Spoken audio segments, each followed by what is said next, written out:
waiting for my Rajdhani that will take me to Asansol, which is my hometown. I'm going there for my Diwali vacations, and the reason I'm taking this video is because I'm traveling via the first class ticket for the first time in my life. That's supposed to be the best experience as far as the Indian Railways is concerned. So I'm very excited to see how it goes, because they charge you a pretty hefty sum of money for that. It's in India it's even higher than what the airlines charge you. In order to get a better picture of exactly how costly this is, let's look at the following. The distance between New Delhi and Kolkata is somewhere around 1500 kilometers. So now if you travel via any sleeper only coach on almost any train that runs between these two stations, it will cost you somewhere around 1500, depending on whether you book it via Tatkal or if you book it well in advance. But mostly it'll be somewhere around 1500 rupees.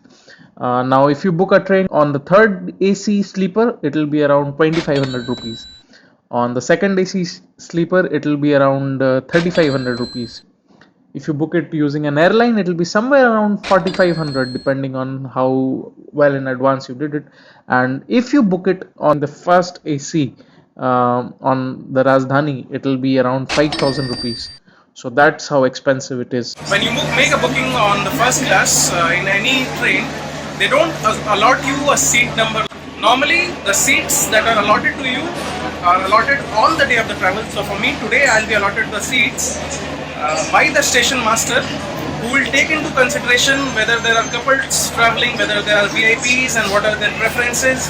So at the top of the ladder are the VIPs, and then there are families, and then there are like old people, and then there are couples, and at the bottom of the ladder are the bachelors. So the bachelors are not given any preference as far as their choice of seats is concerned. So even though I'm traveling by first class, I don't have any choice of seats. Okay, so I've been allotted H1F. Okay, there we go.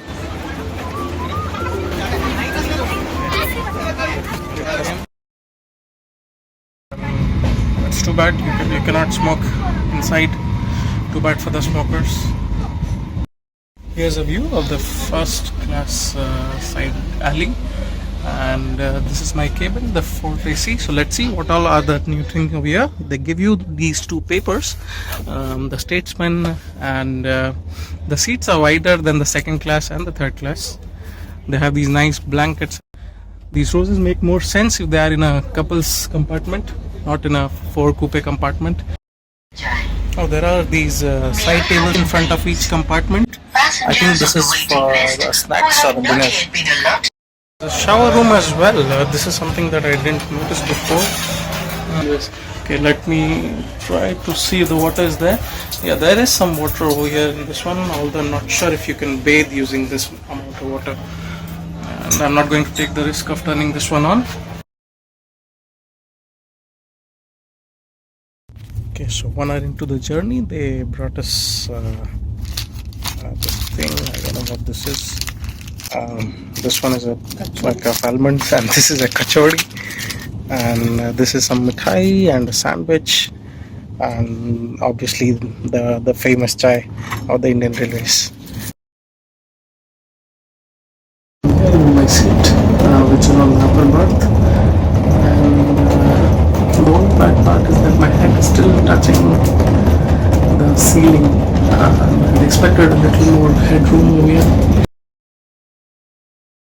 I guess this is the same in the second and the third class as well, except for the cutlery part, and from here onwards they'll be serving most of the food in Chinaware. So that's interesting. For the soup, they've given us Nor sachets. Also for the tea, they had the Winnings tea. So again, that's very nice, very nice. 10 minutes later, they just got us 2 pieces of these ugly looking vegetable chops. I hope they aren't as bad to taste. Okay, let's see. Okay.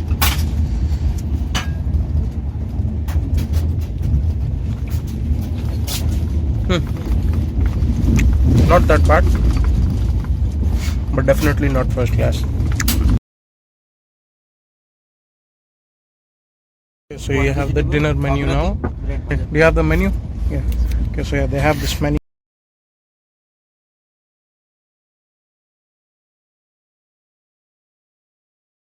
You can also see the weight and the nutrition, I guess. Yeah. Now I thought those were the prices mentioned on the right side, but that's not the price, that's the weight in grams. Saw that there's also a special Wi-Fi access over here. So let's see what kind of a Wi-Fi facility is there. You just have to register. Wi-Fi wasn't working, so that was wishful thinking, I guess, for the Wi-Fi to work. Okay, here's the food. Here's my Indian. There's the continental, and here we have the matar paneer, and here we have the dal, here we have the pulao, and here we have the chapati, which thankfully are perfectly cooked and heated. There's no extra wheat coming out of it. The rice smells good. The spoon does not stay where you leave it, as opposed to the other classes. Yeah, it smells good. Let's see how it is. It was a really good dinner, I have to say that. The rice was basmati, not the normal rice. The dal was good, the paneer was good, and after the dinner they even got me an ice cream, and yeah, it was like an unlimited supply of yogurt, whatever I wanted, as many times I wanted, without paying anything extra.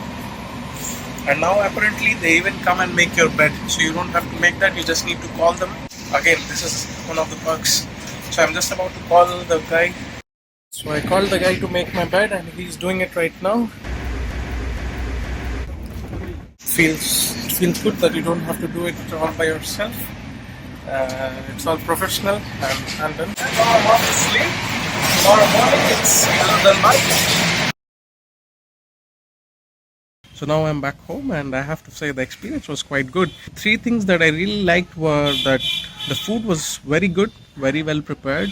The bed sheets and the coach itself, the washrooms, they were very clean, and the service was very professional.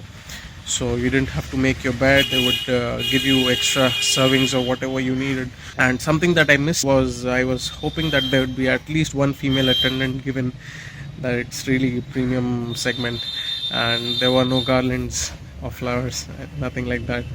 So if that is taken care of, other than that, I think it's a first class experience and everyone should try that out at least once.